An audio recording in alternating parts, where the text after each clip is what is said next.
So the situation is what it is at Death Row. At one point, Dre wants to leave. I don't know.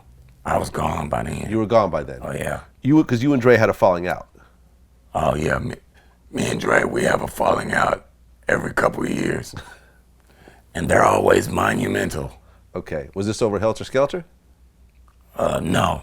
That falling out precipitated Helter Skelter. Was it because Dre wasn't working on the songs you wanted to put out? It was because everybody had but me. It was because everybody had money, cars, clothes, and I didn't. And I charged him up, and Charged him up? yeah. What does that mean? We got into it behind that, and he let me know some real truths about business, and I wasn't prepared to hear it because I was still floundering.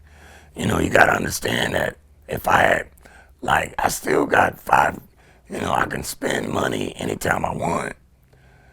I still live in the best houses, drive the flyest cars.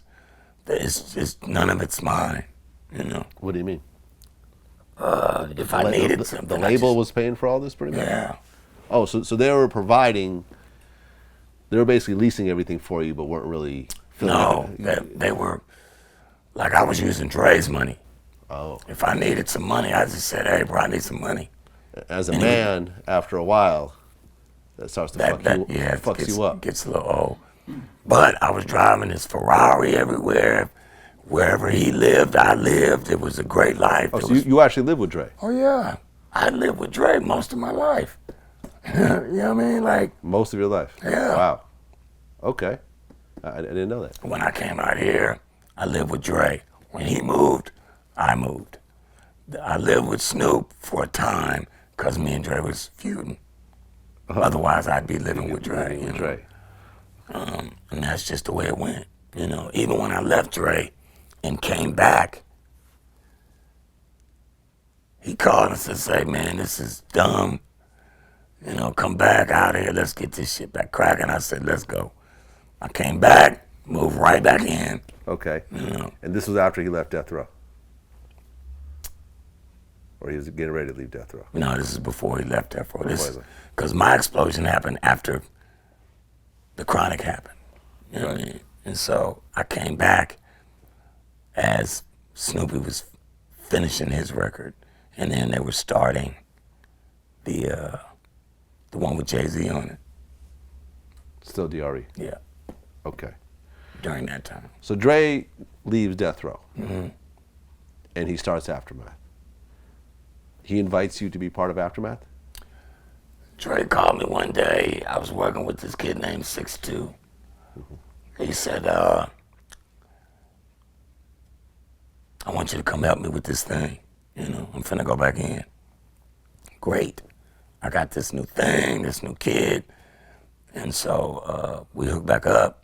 This is right after Eminem had showed up. And I went over his house and he said, "I want to play you something." And he played me a record called "Just Don't Give a Fuck." And he was like, "What do you think about him?" I was like, "That motherfucker's cold, Wow, this dude is dope." And then he showed me this picture, and I was like, "Wow." He's white. You did it again. How does this happen? Because that was it. I mean, you can't get no better than that. Oh, yeah, no. When I first heard Eminem, before Dre found him, when he put out the Slim Shady EP that I bought, it was like, he was so much better than everybody else at the time that it was like, that was insane. That was one of them. I think even without Dre, Eminem would have been fine. Well, yeah, sure. Yeah. I mean, but most of these guys, even without Dre, given the right circumstances, would have been all right, But Dre has the unique ability. He's probably the best producer the only producer that I've ever worked with that I've watched produce a record. And The Genius is a great title for him in that movie because the guy is nuts, No, absolutely. Yeah, he's seriously nuts. So, you guys start working on the 2001 album. Yes. Let me pull up the track listing. The Watcher. No, Eminem. Fuck You. Don't know. Still DRE was Jay-Z. Jay-Z. We all tried that. Couldn't get it to work. Jay-Z cracked a lot. Oh, so you guys were all working on Still DRE and couldn't. I'm sure I wrote to that beat. I'm almost sure I did. But Jay-Z came in and nailed it. Cracked it. Okay. Big Egos. I'm not sure about that one. Explosive. Yeah, one of my guys, 6'2". What's the difference? No, Bar One. I'm not sure. Lightspeed. No.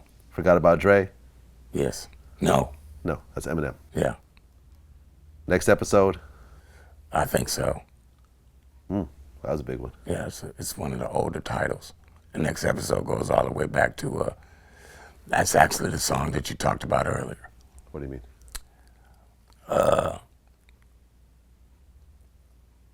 Next episode was the answer to, well, you were talking about it in a different way, was the answer to G-Thing. Oh, okay. Yeah. Let's Get High. No. Bitch. N-words. Yeah.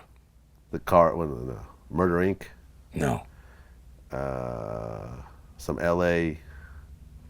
N-words. I think so. Housewife. Yes. Act Right. No. Bang Bang. No. The Message. No. Okay. Maybe. Maybe. So you were on this album once again. Yeah. I'm most of Dre's albums, you'll find me. I mean, because that's my bass. That's my guy. So when he does a record, I want to come help him. Paperwork right at this point? No. Once again.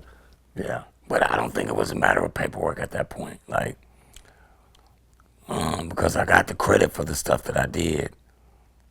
And so, yeah, I guess the paperwork was right. Okay. So at that point, you and Dre are pretty much every album he's ever done.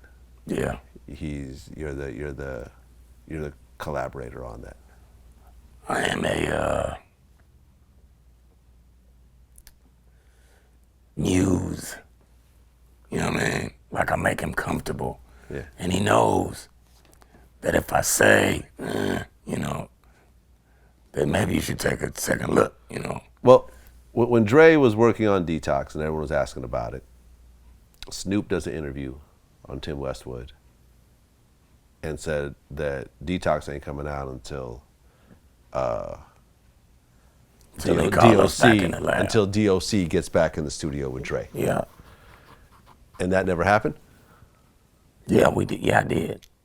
You worked I on came Detox? back out. Yeah, I came back out in 2005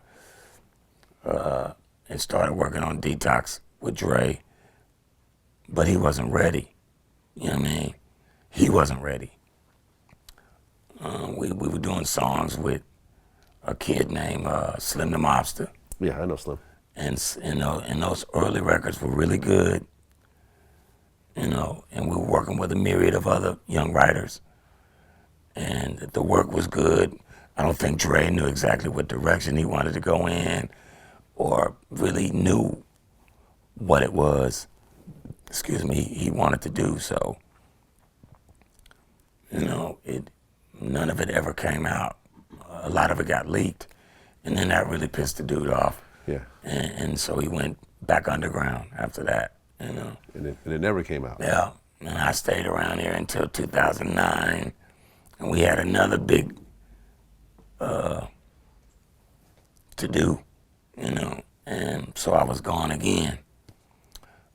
Went back to Texas. Still,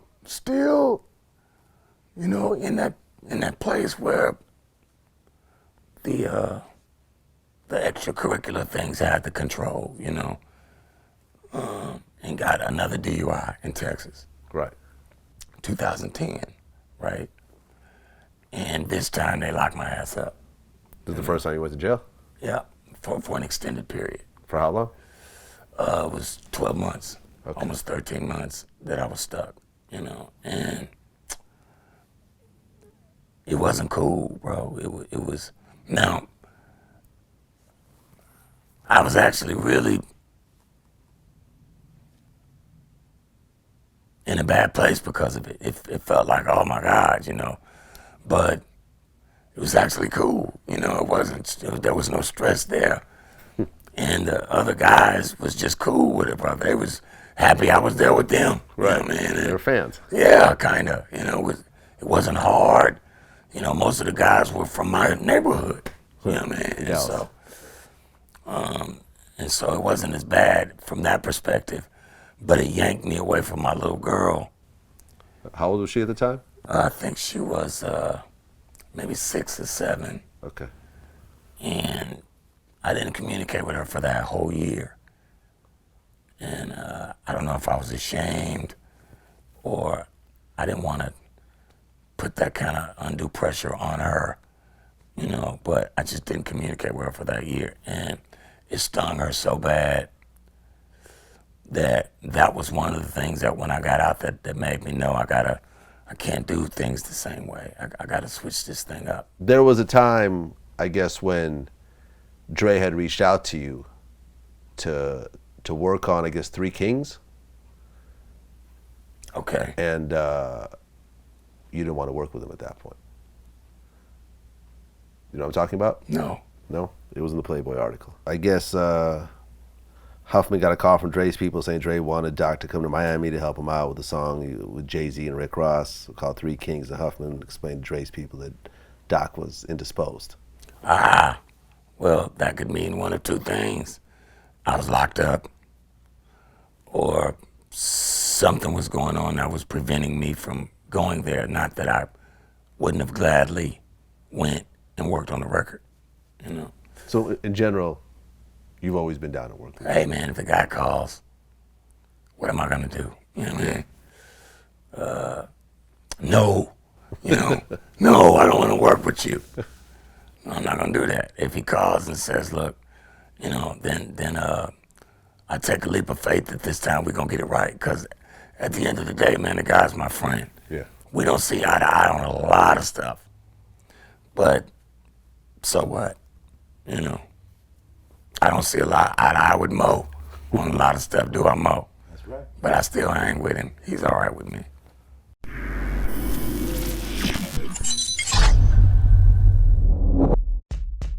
There was a mutual friend in Dallas who had worked with Lonzo in some capacity as a DJ.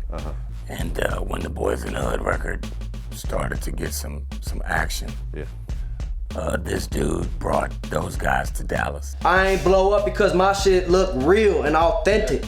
Not no foolery.